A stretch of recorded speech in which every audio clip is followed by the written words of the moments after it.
Hello everyone, welcome to my class. आज हम लोग नरेशन का नेक्स्ट टॉपिक डिस्कस करेंगे जो कि है हमारा इंटरोगेटिव सेंटेंसेस। ठीक है, मैं असर्टिव का जितने भी रूल्स होते हैं प्लस एग्जांपल्स के साथ मेरा जो है वो क्लासेस में ले चुकी हूँ। असर्टिव सेंटेंस पे बेस्ड मैंने एग्जांपल्स का जो प्रैक्टिस है मैंने 2 वीडियो उसका दिया हुआ है। आप 2 ही वीडियो पे डिपेंडेंट ना रहे, बहुत सारे क्वेश्चंस को प्रैक्टिस करें ताकि और अच्छे से आपका वो जो असर्टिव पे कमांड हो जाए। आज इस वीडियो में हम लोग इंटरोगेटिव सेंटेंस पे बेस्ड नरेशन किस तरीके से किया जाता है वो हम लोग सीखेंगे। ठीक है, देखिए सबसे पहले इंटरोगेटिव सेंटेंस का नरेशन करने से पहले हम लोग इंटरोगेटिव सेंटेंस जो होते हैं उनका टाइप्स होता है, कैसे दिखते हैं, ये सब थोड़ा सा बेसिक जो है वो देख लेते हैं। देखिए सबसे पहले इंटरोगेटिव सेंटेंस जो होते हैं, आपको ये तो पता है कि interrogative sentence is called questions. जो भी क्वेश्चंस आपसे पूछे जाते हैं वो कौन क्या होते हैं, वो इंटरोगेटिव सेंटेंसेस ही होते हैं। ठीक है, देखिए इंटरोगेटिव सेंटेंसेस जो होते हैं वो हम लोगों को 2 तरीके से देखने को मिलते हैं। एक जो होते हैं उनको हम लोग बोलते हैं क्लोज्ड क्वेश्चंस एंड दूसरा होता है उसको हम लोग बोलते हैं ओपन क्वेश्चंस। ठीक है, closed questions and open questions. तो मैम ये क्या है, क्लोज्ड क्वेश्चंस ओपन क्वेश्चंस क्या होता है? तो देखिए इसके बारे में मैंने फीचर्स लिखा हुआ है। देखिए closed questions always starts with helping verbs. जो क्लोज्ड क्वेश्चंस होते हैं वो हमेशा हेल्पिंग वर्ब से ही स्टार्ट होंगे। ठीक है, नेक्स्ट है ओपन क्वेश्चंस। तो all open questions always starts with WH words. मतलब जितने भी ओपन क्वेश्चंस हो गए, जो भी WH का जो क्वेश्चंस होता है, what is your name, where do you live, which is your favourite food, if the question starts with WH words means that question is open question. Clear? अब देखते हैं नेक्स्ट आंसर। अच्छा, ये closed questions आपको किस तरीके से देखने को मिलता है? अगर एग्जांपल हम यहाँ पर दें तो लिख सकते हैं जैसे is this your pen, your pen question mark. Clear? ये एक क्लोज्ड क्वेश्चन है ना, क्योंकि हेल्पिंग वर्ब से ये स्टार्ट हुआ है। हाँ, नेक्स्ट है answers of this questions are always in yes और नो फॉर्म। मतलब क्लोज्ड क्वेश्चन का जो आंसर होता है वो बहुत छोटा होता है। इसका हम लोग आंसर्स हमेशा यस, इधर यस और नो के फॉर्म में देते हैं। जैसे अगर मैं पूछूं इज दिस योर पेन, अगर आपका होगा you will tell yes ma'am that's mine. अगर नहीं होगा तो आप बोलेंगे नो दैट्स नॉट माइन। ठीक है, अब इसी के अल्टरनेट देखते हैं ओपन क्वेश्चन का क्या है। Answers of this questions are always in detail manner.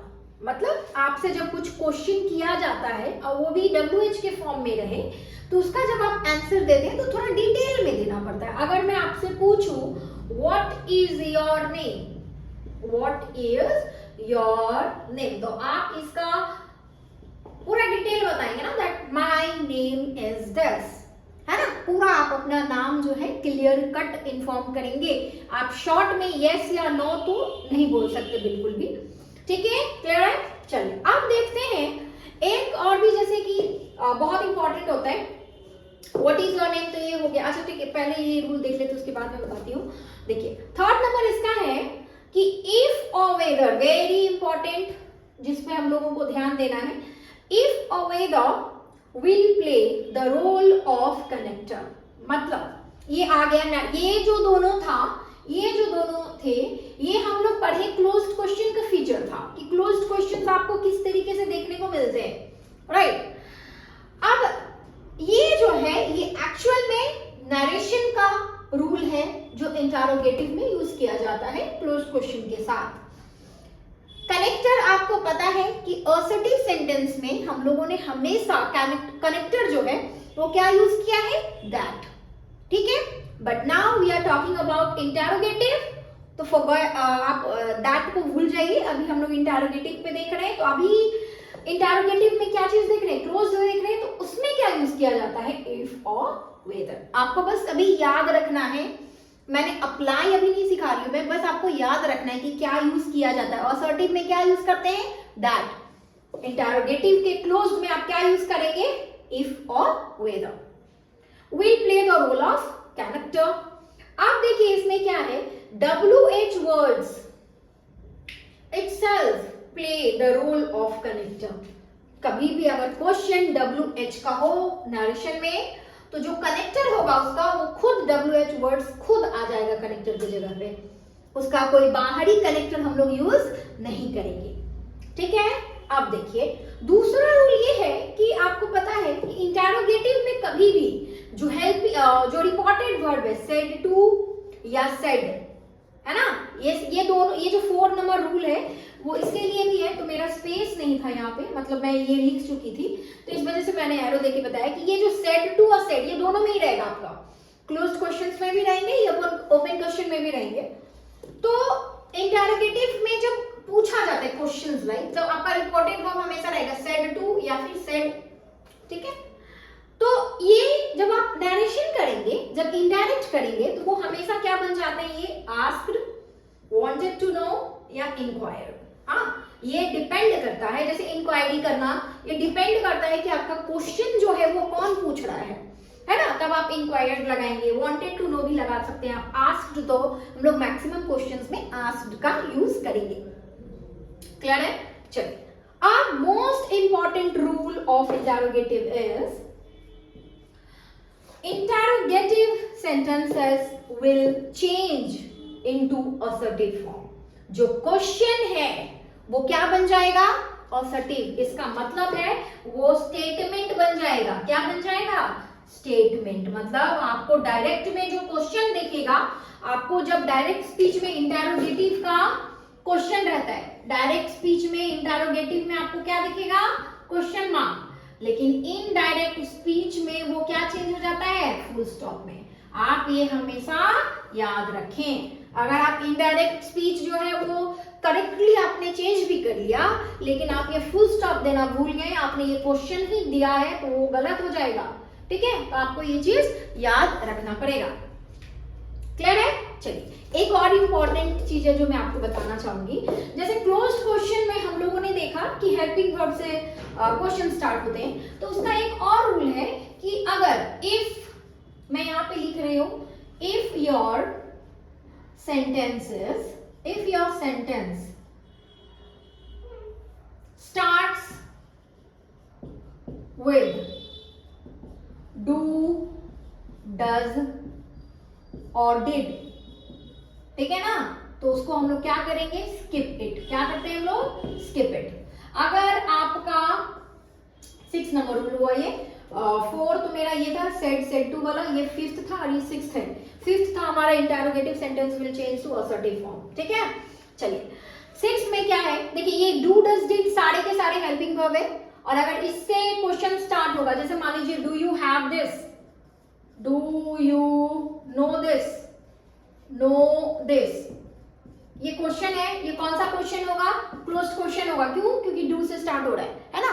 तो कभी भी अगर आपका क्वेश्चन डू से स्टार्ट हो रहा है नरेशन में और क्वेश्चन आपको मिल रहा है, तो हम लोग डू डज डिड इसको अपने आंसर्स में कॉपी नहीं करेंगे, उनको स्किप करते हैं। तो जब हम लोग डू डज डिड का क्वेश्चन जब मैं प्रैक्टिस करवाऊंगी, तब ये रूल को और अच्छे से आपको फिर से समझा दूंगी, ठीक है। अभी तो मैं ये इंटरोगेटिव सेंटेंस का ये जो वीडियो है, बस इंटरोगेटिव सेंटेंस का इंट्रोडक्शन है कि किस तरीके से हम लोग चेंज करते हैं, क्या क्या रूल्स है, ठीक है। चलिए देखिए, अब देखते हैं ही, मैंने क्वेश्चन थोड़ा सा जो रूल्स है, अब मैंने थोड़ा सा एग्जांपल्स भी दोनों का लिखा हुआ है। तो देखिए, सबसे पहला जो है इसमें वो है ही said to me are you poor, ठीक है ना। ये देख रहे हैं आप, पहले ये देखिए क्या है, आर है, आपको इसी तरीके से क्वेश्चन देखने को मिलेगा, इसी फॉर्मेट में रहेगा। आर यू पुअर, आर क्या है, हेल्पिंग वर्ब है, और वो क्या हो जाएगा, क्लोज क्वेश्चन हो जाएगा, है ना। हेल्पिंग वर्ब मतलब क्लोज क्वेश्चन। और नेक्स्ट जो है, my teacher said what is your name, तो व्हाट से है मतलब वो ओपन क्वेश्चन हो गया, क्लियर है, इसमें कोई डाउट नहीं होनी चाहिए। चलिए, अब इसका आप ये तो आपको पता है कि ये क्या चीज में है, ये डायरेक्ट स्पीच में है, हमको क्या करना है, इनडायरेक्ट करना है। तो देखिए, he said to me, तो said to will change to asked, he asked me,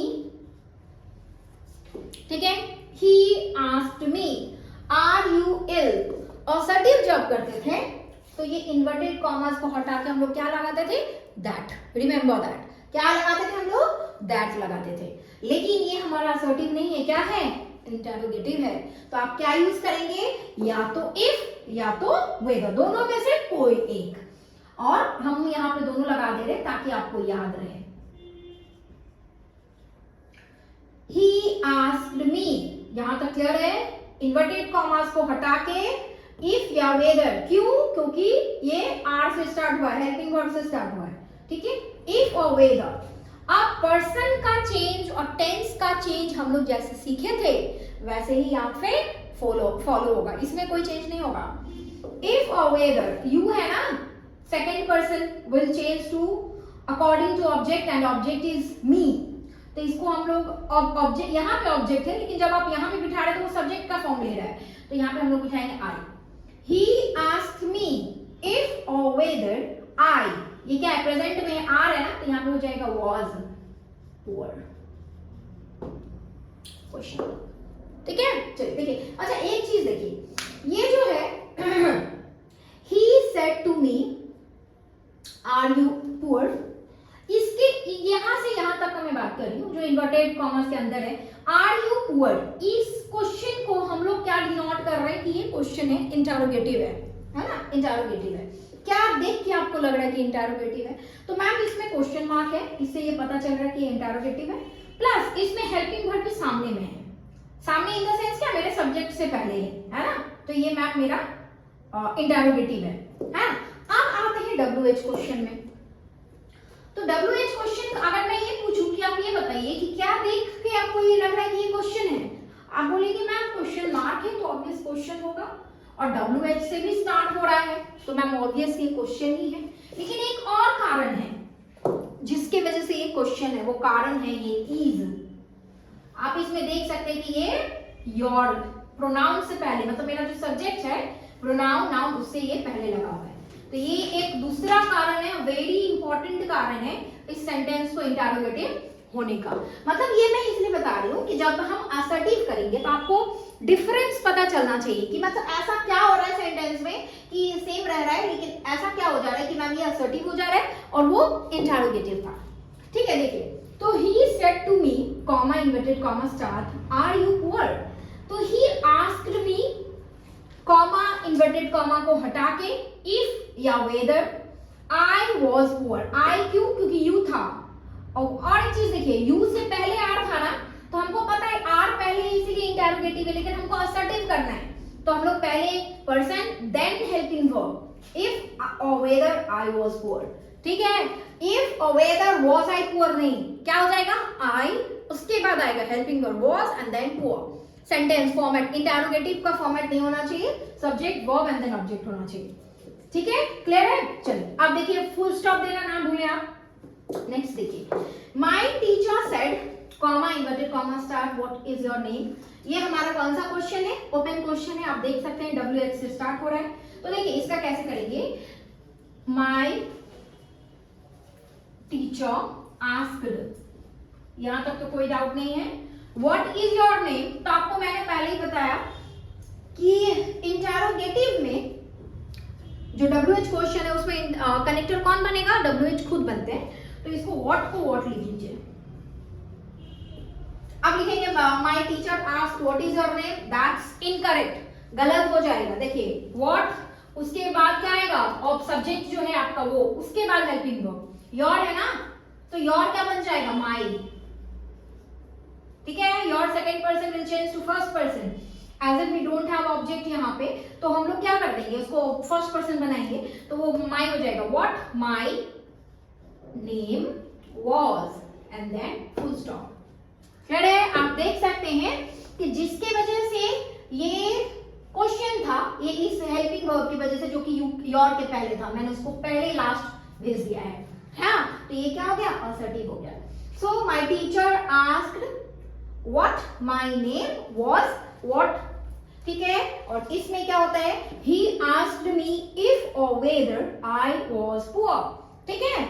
I hope कि ये जो मैंने रूल्स दिया है इंटरोगेटिव के ऊपर ये आपका क्लियर हुआ। रूल्स थोड़ा ट्रिकी है, एक्सेप्टेबल, फिर मैं जब नेक्स्ट क्लास में एक्सरसाइज प्रैक्टिस करवाऊंगी तो फिर से इस रूल को हम लोग एक बार फिर से देख लेंगे और अच्छे से सीख लेंगे, क्योंकि हड़बड़ी में आगे नहीं बढ़ना है, सब कुछ सीख के आगे चलना है। ठीक है, चलिए तब तक के लिए मेरे क्लास के साथ बने रहे। Thank you so much.